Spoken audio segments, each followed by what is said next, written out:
kids are watching, and this is important, and I'm terrified, and my kids need to know this. This is scary, but I think we can all agree, fear is a liar.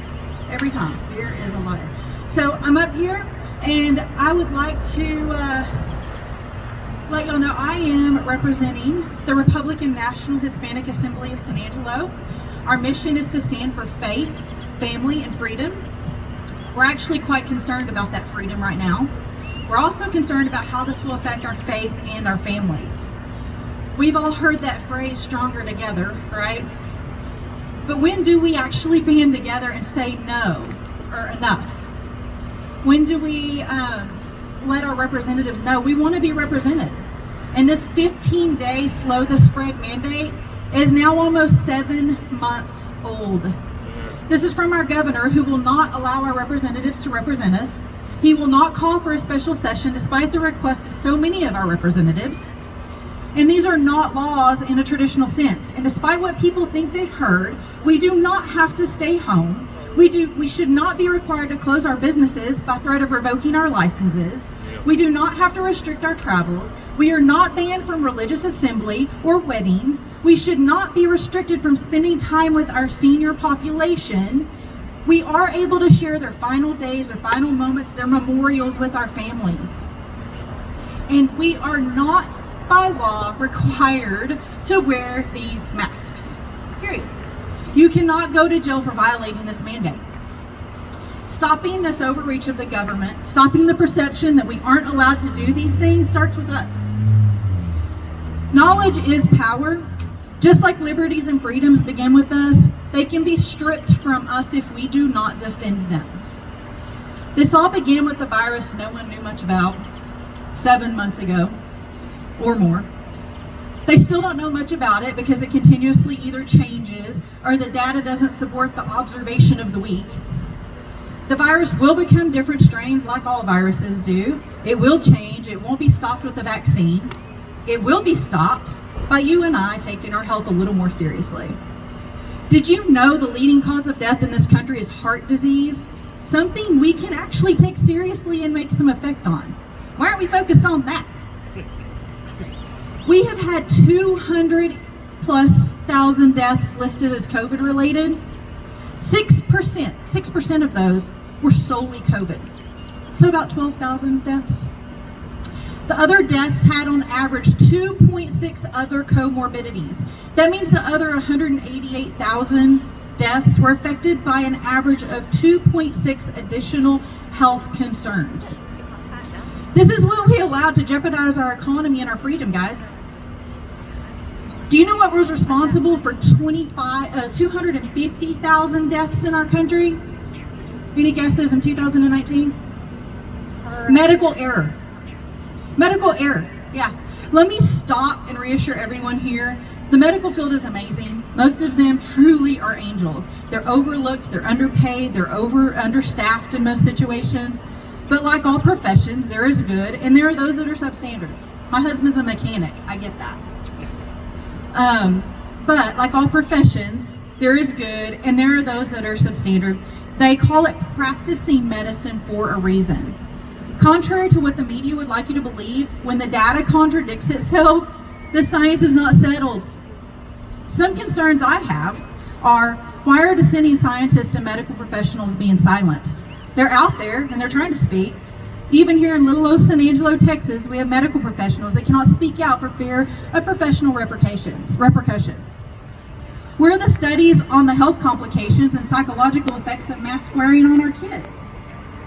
My kids one of them has to wear a mask in school all day long. When she comes and gets in my car at the end of the day, her face is sweaty, her face is broken out, she can't breathe. It takes her a good hour to kind of acclimate back to like a normal pattern. How is the example of blindly following politicians or unsettled science a smart example for our kids? Should they not be taught to critically think about how they want to be represented and taught to question contradictions? There's a huge lack of consistency in mandates, not just between South Dakota and California, but within our state and its towns. It's okay to be at a restaurant until whatever hour, but under this new stage, bars have to close at 11. It's okay to be at the big box grocery stores, but not at your local farmer's market.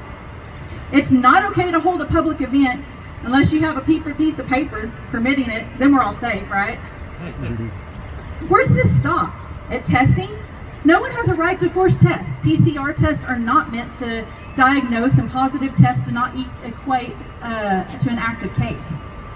Do we continue to distance? Distancing is unscientific and foolish, and an unnecessary burden on businesses. We have two, my husband and I do. I can tell you it has been a horrible disservice to not only our tax base, but our family's structure. Do we continue to distance? Do we restrict, who do we restrict publicly? The people who want to live restricted have every right to do that. They do not have the right to restrict others. Do we restrict the elderly? I mean, at what age do you not get to have a vote in that? I'd like to know, because, I mean, I'm not quite there yet, but I feel like I'm knocking on the door pretty soon. I mean, I'm about 10, 15 years away. What if they don't want to be restricted? Do they cease to get an opinion on what's best for them? Do they have a right to oxygen, daily visits, socialization, and hugs from their family? Or should we continue to isolate and discard their interests for their own protection? Do we really think suffocating people and stopping their voices really protects them? That's not scientific. Do we want to open the door to forced vaccinations? Remove informed consent? Everybody needs one, right? We all need one, so that everybody else can be protected? Well, as it is, in 1986, the National Childhood Vaccine Injury Act relieved pharmaceutical companies from any liability. The purpose was to eliminate the potential financial liability of vaccine manufacturers due to vaccine injury claims. You know why? Because there were so many.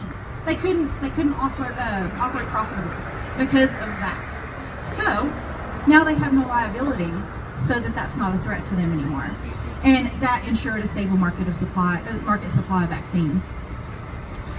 In 1986, some of us remember 86, and we know how many vaccines that we had. We can count them on one hand.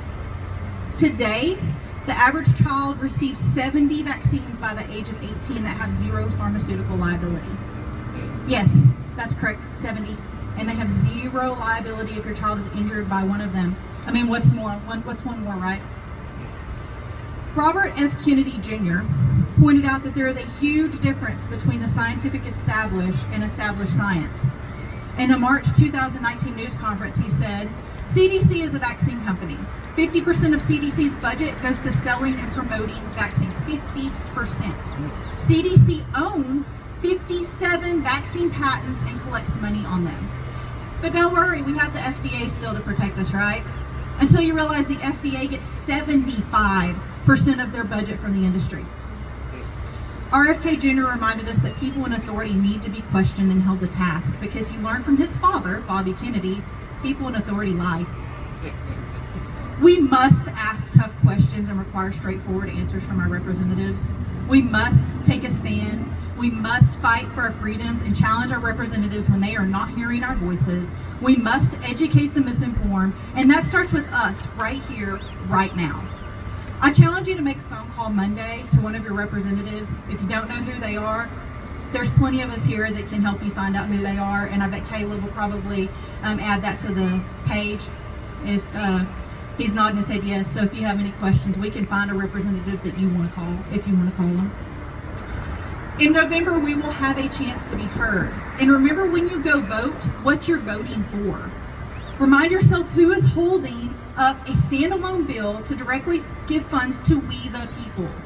Remind yourself who is repurposing the unused CARES Act funds so they can be used as Mnuchin has suggested. Who is destroying our economy? Who wants a forced vaccine agenda? Who wants federal mask mandates? We must vote Trump in 2020 and others that support our freedoms. If you want our economy to rebound, our lives to normalize, our kids to thrive again, you must vote for those who will uphold that. You must vote out the tyranny, no matter what letter they have by their name. We're now 7 months into the 2 weeks to slow the spread. When is enough really enough? We are stronger together, and it's time we use that power to say we are done. Woo!